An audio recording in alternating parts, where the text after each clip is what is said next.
Stop. Do not sell your house, at least not yet.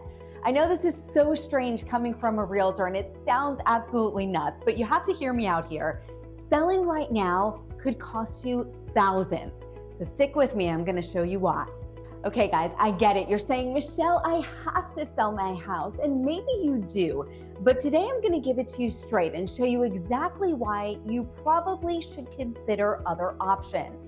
If at the end you're saying, Michelle, I still have to sell, I will give you choices on how to do it the right way so you can keep as much money as possible in your pocket. All right, everybody, let's get ready to dive in together. As you know, the real estate market is changing, and it's important to understand the current market shift and what it means to your bottom line. So let's talk about a little history lesson here. Let's pretend that you had a house and you bought it for $350,000 in 2018 prior to COVID. Well, guess what? That same house doubled its value over the course of 5 years. And in 2022, if you sold it, it would have gone for $700,000. That's amazing, right? Well, maybe you didn't sell it. Maybe you refinanced instead, and now you have an amazing interest rate. We're gonna get to why that interest rate is important later on in the video. Well, these sales remained extremely high and very steady actually in Central Florida until about 2023, 2024 timeframe. That's when the market dip started to take place. And now, listen to this statistic. In Winter Garden, the average home value dropped 1.6% year over year. I want to dig in a little bit deeper now as to why the market is cooling off. But first, I want to tell you about my seller's handbook. This will outline everything we're talking about today, and it's going to give you tons of ideas of what you should do and what you should not do to upgrade your home so when the time to sell is right, you could strike while the iron is hot and keep more money in your pocket. So make sure that you subscribe to our YouTube channel, click on that QR code for free access to our seller's playbook. Okay, now let's go back to our market analysis and talk about the factors causing this market shift. I'm gonna call these factors the I factors. We're talking about interest rates, insurance, inventory, and taxes. I know taxes doesn't start with an I, but we're gonna pretend. So first off, let's talk about interest rates. The days of 2, 3%, we all know this, they're long gone, right? Which means buyers today cannot afford as much house. So to compare a $500,000 house with 20% down, 2% interest rate, back in our heyday, that gave a monthly mortgage payment about $1,500 rather. That's without taxes and insurance, of course. This same house with 7% interest rate is about $2,600 more now. So that's $1,100 more for the same exact house. So now we're starting to understand how buyers are more constricted, and that means sellers are eventually gonna have to lower their price because of the pressure in the marketplace. Number 2, homeowners insurance. Nobody likes to talk about this, especially here in Florida. Premiums have surged, increasing as much as 400% over the past 5 years. Now, this rising cost can deter a lot of potential buyers from even coming to Florida, making it harder to sell your home at a desired price point, because at the end of the day, their monthly mortgage payment is going to include that homeowner's insurance premium, likely through their escrow with their mortgage company. Reason number 3, inventory. This is classic economy 101. We learned this in high school, guys. Supply and demand. Here's the equation. High supply, low demand equals lower prices. High demand and low supply equals higher prices. In the Orlando area, the supply of homes reached nearly 5.5 months in April of 2025. That's a very long time, guys. We haven't seen this in years. So with more options available, buyers, what are they doing? They're taking their time, making sure that they're picking the right house and more importantly, getting the right deal for them so that they could set themselves up for the future real estate investment. Sellers, obviously, are now competing with many other homeowners, and there is where we start to have that pinch and that pressure in the market, so prices start to drop. Number 4, taxes. In the state of Florida, your tax rate is based on your purchase price. your taxes will be greatly different from the previous seller.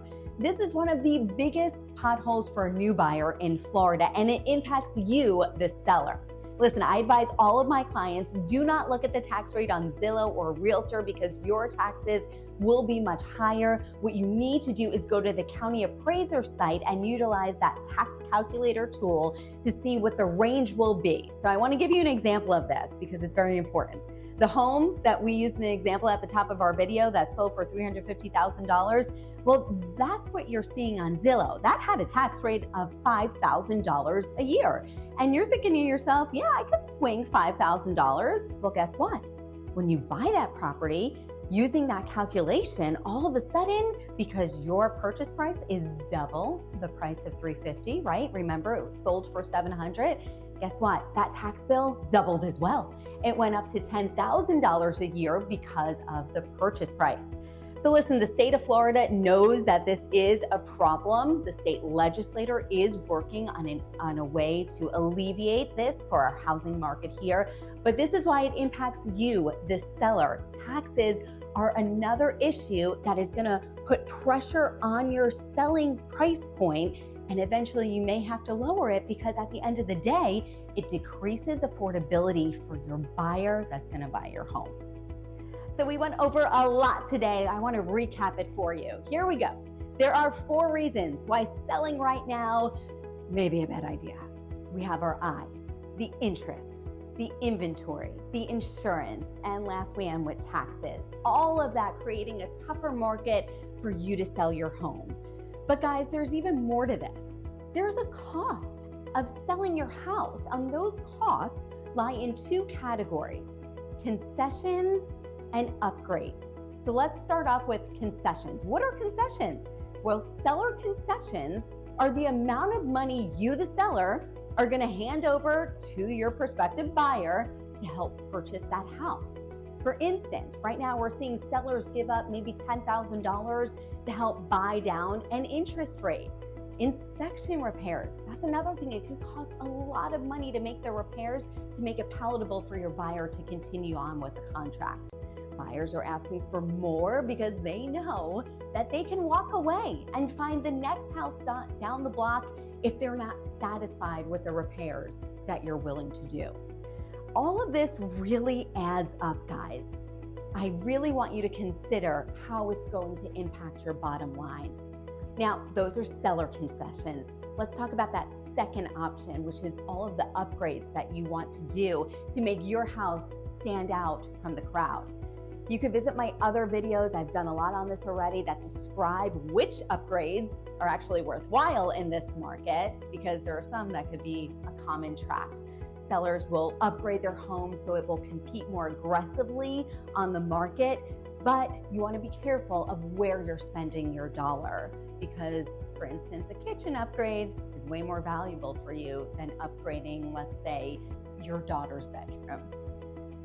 Okay, guys, I just want to give you a second to go through with me how important each of these things are so that we can make sure that you're keeping as much money as possible in your pockets.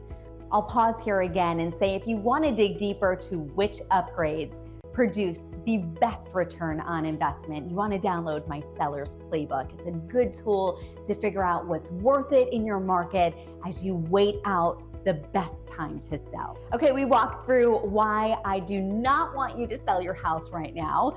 Now let's talk about the people who have to sell their house in this real estate market. And this is normal, guys. This is life. We all deal with death in our family, new children being born, divorce, job transfers. It happens. If you fall into this camp, maybe you're having a new baby, you need more space, maybe that death in the family is requiring you to downsize or liquidate an estate, you might not have the liberty of time and you might have to sell right now. I don't want you to despair if you're in this group, right? You do have options. So remember at the top of the video, I said I'd get back to that great interest rate that maybe you got during the heyday of COVID when we were in a refinance boom. Well, one option is to keep that home and use it as a rental. This would provide monthly income, potentially increase your equity as you're getting payment month by month.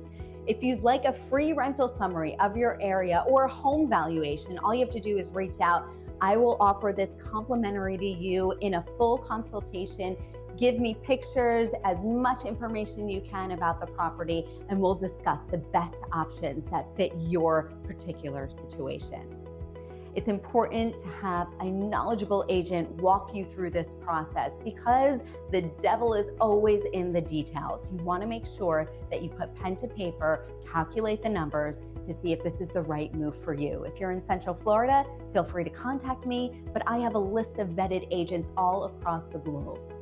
Okay, it is time for you to take a deep breath, be empowered. You will have the right guidance walking you through this. You will be okay as we are in this topsy-turvy market, as long as you have a good guide by your side. Make sure you subscribe to my YouTube channel, get that free seller's playbook so you could choose when the time is right to enter the real estate market.